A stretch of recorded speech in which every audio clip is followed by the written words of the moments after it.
commission of the family of a US Marine colonel who was based in Ramadi, to quote from his letters home to his dad. Here is a soldier who can describe the reality on the ground in Iraq better than any newspaper report you will ever have read. And he's also a man who has the eloquence of Joseph Conrad. This is heart of darkness, but it's real. Our understanding of their tribal governance and its relationship to formal civic management is equally naive and charges our frustration. The problem now is that every inconvenience has become our responsibility. Even though it is not their desire to offend, we are insulted by them and it bleeds us of affection and tolerance. Liberation will compete with invasion as our legacy, but locally we are ideologically irrelevant. The instinct to impose order and command the requisite discipline in the Iraqi leadership must be quelled in order to allow sovereign stewardship to develop at its native pace and in a native form. I fight myself to remain insignificant in the process. I haven't the nature for passive observation.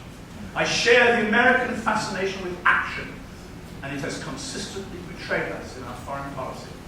Our continued involvement will continue the state of dependency, and our eventual departure will leave nothing but cosmetic structure here.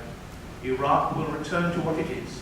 Our common sense is not common to this people, and that understanding must be given respect. I do my best, but I twitch with an urge for the folly of intrusion. And I've come to the conclusion after so many years in the Middle East, I think militarily we've got to leave. We can send all our doctors, all our economists, all our tourists to the Muslim world, but our soldiers must leave.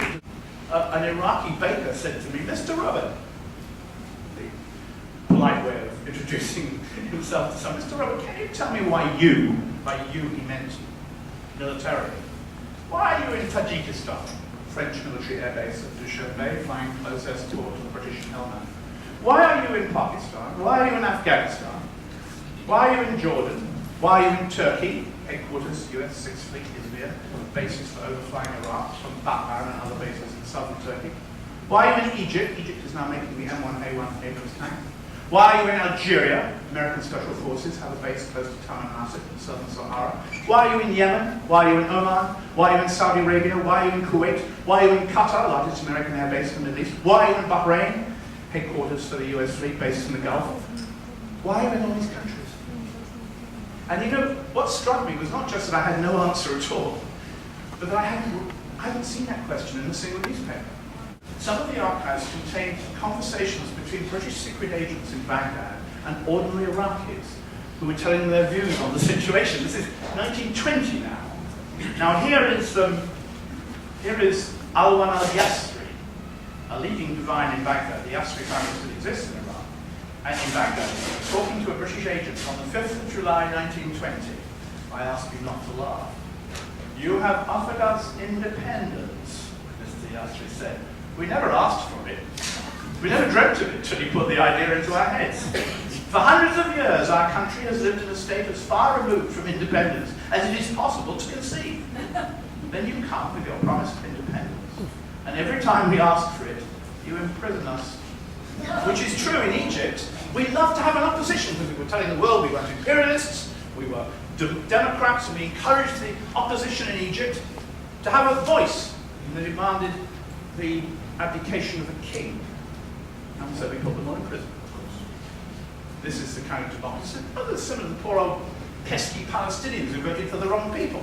They've got to starve, they've got to learn that they're going to have the threat of fresh elections, you see. Politicians today lock on to the idea of the next news conference. What should we pitch? It's a surge, it's a spike in violence. We've got to sit down. Can we get him on prime time? Can we hold up the news for 1 more hour? This is how governance now works. We don't plan. We don't want to plan.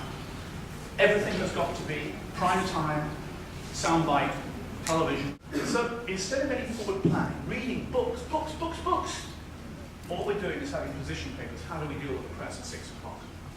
That's why we have no serious idea of what war is like. War is treated now not as the total failure of the human spirit, because it's about death primarily.